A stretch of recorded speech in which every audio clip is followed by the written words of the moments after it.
So a big part of feature engineering is imputation of missing data. What do you do when your data has missing data elements in it? This is what happens in the real world. For every observation you have, there's going to be some missing data points, more than likely. Well, a simple solution is just called mean replacement. The idea is that if you have a missing attribute or feature within one of the rows of your data, just replace it with the mean from the entire column. And remember, we're talking about columns, not rows here. You want to take the mean of all the other observations of that same feature. It doesn't really make sense to take the mean of all the other features for that row, right? So mean replacement is all about taking the mean of that column and replacing all the empty values with that mean. So it's fast and it's easy. Those are some of the positives of this approach. It also doesn't affect the mean or the sample size of your overall data set because you're just replacing missing data with the mean. It won't affect the overall mean of the entire data set, which can be nice. Now, one nuance is that if you have a lot of outliers in your data set, which is also something you have to deal with when preparing your data, you might find that median is actually a better choice than the mean.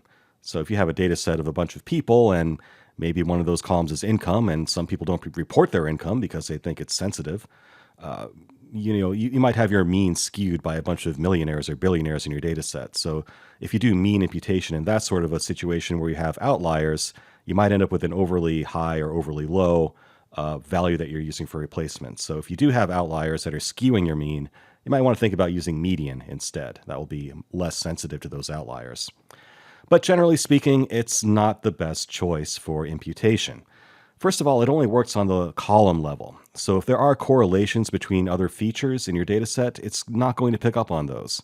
So, if there is a relationship between, say, age and income, that relationship is going to be totally missed. So you could end up saying that a 10-year-old is making, $50,000 a year because that's the mean of your data set, but it really doesn't make sense, right? I mean, a 15-year-old wouldn't be making that much money yet.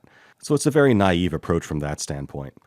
The other issue is that you can't really use it on categorical features. How do you take the mean of a categorical piece of data? That just doesn't make sense, right? Although you could use the most frequent value that appears. The most commonly seen category would be a reasonable thing to do in that case. It's sort of in the same spirit as mean replacement, but not really the same thing. Overall, though, it's not going to be a very accurate method. It's a very ham-handed attempt at doing imputation. So although it's quick and easy and has some advantages, in practice, if someone's asking you, say on a certification exam, what's the best way to do data imputation, mean replacement probably isn't it. It's also probably not just dropping the missing rows, although, as we've seen, sometimes that's a reasonable thing to do. If you do have enough data such that dropping a few rows doesn't matter, if you don't have too many rows that contain missing data, well, it doesn't sound that unreasonable. The other thing, too, is that you want to make sure that dropping the rows that have missing data doesn't bias your data set in some way. What if there's an actual relationship between which rows are missing data and some other attribute of those observations? For example, let's say that we're looking at income again. There might be a situation where people that have very high or very low incomes are more likely to not report it. So by removing or dropping all of those observations, you're actually removing a lot of people that have very high or low incomes from your model, and that might have a very bad effect on the accuracy of the model you end up with. So you want to make sure that if you are going to drop data, that it's not going to bias the data set in some way as a byproduct, right? So it's a very quick and easy thing to do, probably the quickest and easiest thing to do. You can literally do this in one line of code in Python, but it's probably never going to be the best approach. So again, if an exam is asking you, what's the best way to impute missing data, dropping data probably is not the right answer. Almost anything is going to be better. Maybe you could just substitute a similar field, right? I mean, that would also be a simple way of doing it. For example, I might have a data set of customer reviews on movies, right? Maybe if I have a review summary and a full text review as well, it would make more sense to just take the review summary and copy that into the full text for people who left the full text blank, as an example. So almost anything is better than just dropping data. But, in the real world, if you're just trying to do something quick and dirty and sort of like start experimenting with some data just to start playing with it, it can be a reasonable thing to do. I just wouldn't leave that in place for production necessarily.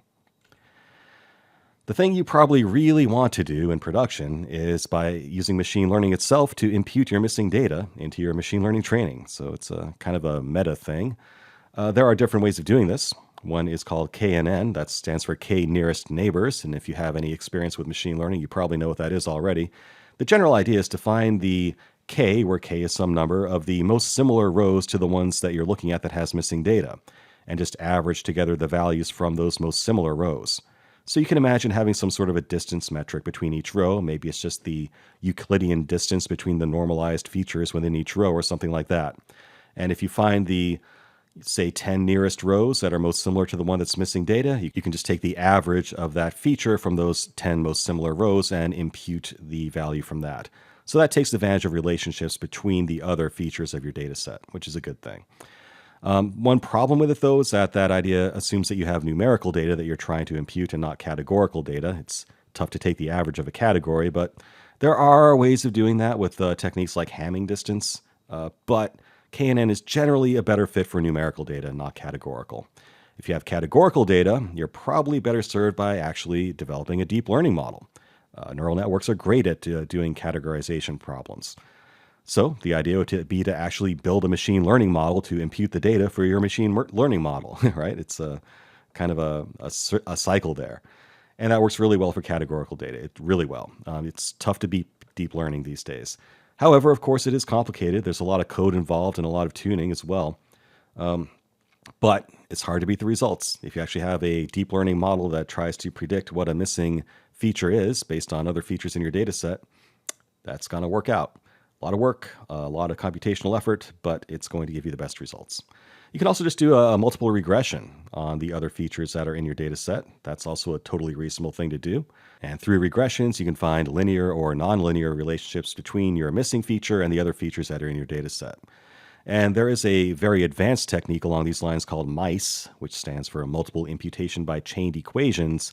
It's kind of the state of the art in this space right now for imputing missing data. So, if you see a question that says, what's a good way to impute missing data? And one of the answers is mice, a good chance that might be a reasonable answer for you there.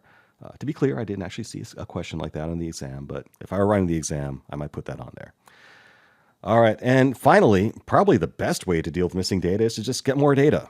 So if you have a bunch of rows that have missing data, maybe you just have to try harder to get more complete data from people. And it's hard to beat just getting more real data so that you can just not have to worry about all the rows that have missing data. Again, you want to be careful that if you are dropping data, that you're not biasing your data set in some way. But really, the best way to deal with not having enough data is to just get more of it. Sometimes you just have to go back and figure out where that data came from and collect more, better quality data. So the better quality data you have going into your system, the better the results you will get. And while imputation techniques are a way to cover up issues where you just don't have enough data and you can't get more of it, it's always a good idea to just get more and better data if you can.